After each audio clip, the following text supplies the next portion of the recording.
Всем привет, меня зовут Паша, и на этом канале мы говорим и обсуждаем музыку. Добро пожаловать на вторую серию подкаста, если можно это так назвать, где я слушаю дискографию Arctic Monkeys. Я понимаю, я вижу просмотры, что это не особо кому-то интересно, но я все равно буду это выпускать дальше, пока у меня есть такое желание, тем более я как раз закончил прослушивание их второго альбома, прослушивание именно, знаете, полноценного, с умом, с оценочкой, потому что со всей дискографией Arctic Monkeys я в целом знаком, просто давненько не слушал я прям альбомно, так знаете, вдумываясь и полностью растворяясь в работе. Если вы хотите послушать предысторию группы, как они вообще пришли к тому, кто они, и мое мнение и оценку их дебютном альбоме Whatever People Say I Am, That's What I'm Not, то вам в прошлое видео. А сегодня я перемещаюсь к их второму студийному альбому, который называется Favorite Worst Nightmare. Вышел он в 2007 году, буквально через год после их грандиозно-триумфального и очень успешного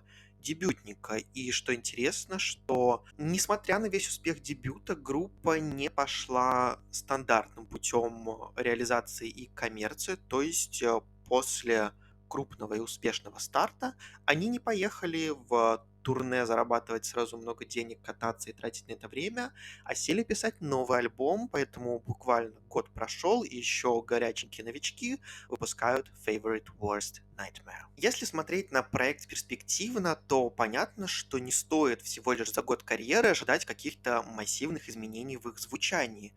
И, по сути, альбом предлагает немного видоизмененный повзрослевший дебютник. И хорошо ли это? Да. Несмотря на то, что участники уже испытали первую славу, первые деньги поклонников, они все еще находятся на уровне тех обычных британцев и в целом поют на эти же темы. То есть у нас тут четко прослеживаются любовь, наркотики, вечеринки, тусовки, секс. То есть много того, чем живет, по сути, обычный британец. И все это написано с таким присущим британским шармом, что, возможно, не всегда даже можно легко человеку не из Британии понять всю игру слов и какие-то заложенные смыслы и подтексты. И, наверное, в этом и есть большой успех такого вот мощного старта Arctic Monkeys, это в том, что они очень умело, очень тонко отражали свою аудиторию. Но при этом, так как группа уже испытала какой-то первый успех, треки разбавляются какими-то новыми темами, размышлениями о славе, о том, как жизнь меняется в другую сторону, о том, вообще правильный ли это выбор, и хочется ли вернуться назад. При этом альбом очень громкий, очень подвижный, очень ритмичный, даже, наверное, еще в большей степени, чем их дебютник. И все это очень ярко показывается с первого же трека, это Brainstorm, которая просто врывается в ваши наушники, в ваши динамики, снося все на своем пути своими громкими барабанами, гитарами. И песня отлично задает весь тон альбома, который не сбавляет своего темпа, звучит также громко, ярко, динамично и мощно.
Someone to kick you.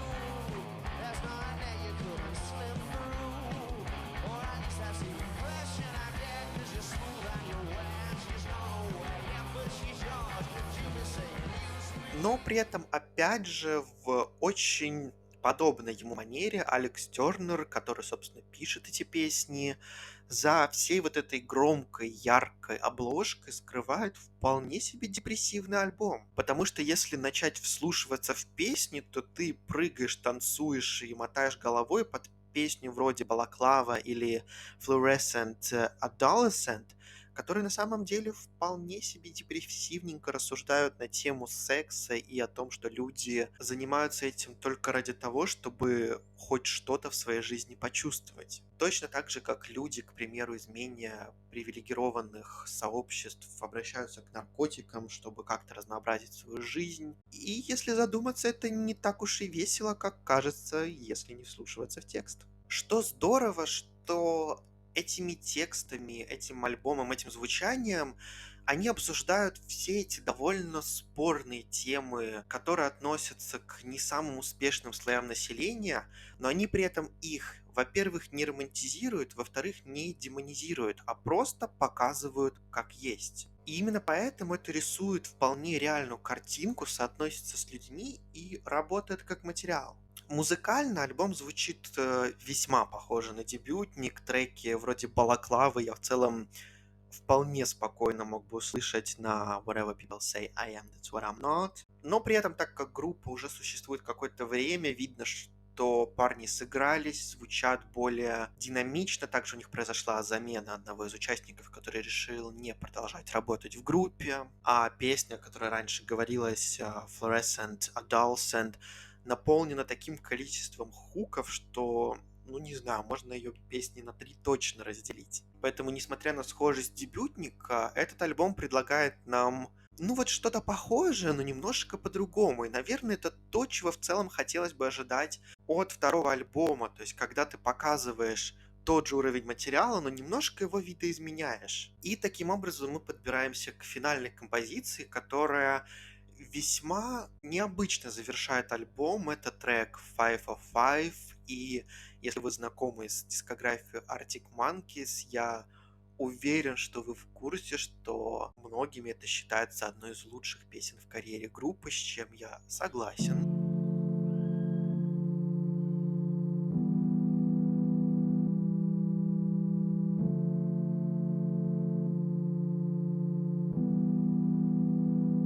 I'm going back to 505. If it's a 7-hour flight or a 45-minute drive, in my imagination you're waiting, lying on your side, with your hands between your thighs.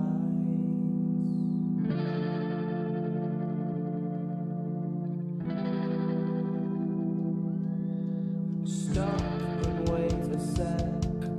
When you look at me like that, my darling, what did you expect? I probably still adore you with your hands around my neck, or I did last time I checked.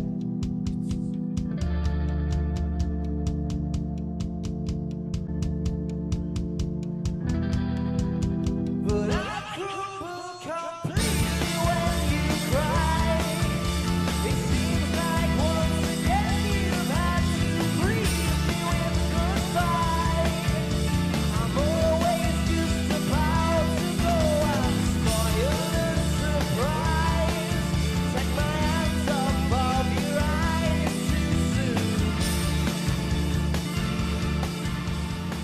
Это очень эмоционально взрослая песня, где Алекс Тернер изучает вопрос то ли метафорически, то ли в реальности о том, как он хочет увидеть человека, находясь в отношениях на большом расстоянии. И тут же как раз уже вот та самая тема с тем, что они начали развиваться как артисты, получать славу, соответственно, больше работы, больше находиться не дома, больше путешествовать, больше поклонниц, больше внимания, смена обстановки, смена культуры вокруг, более высокий уровень жизни. Очень так спокойно начинается эта песня, и дальше просто, ну, вбахивает какую-то невероятную эмоцию. И очень так интересно и необычно заканчивает альбом на довольно тяжелой ноте, что не всегда типично для альбомов в целом. Если разбираться по трекам, опять же, наверное, нет смысла выделять каких-то особых фаворитов, потому что альбом очень цельный. Возможно, я могу назвать композицию The Bad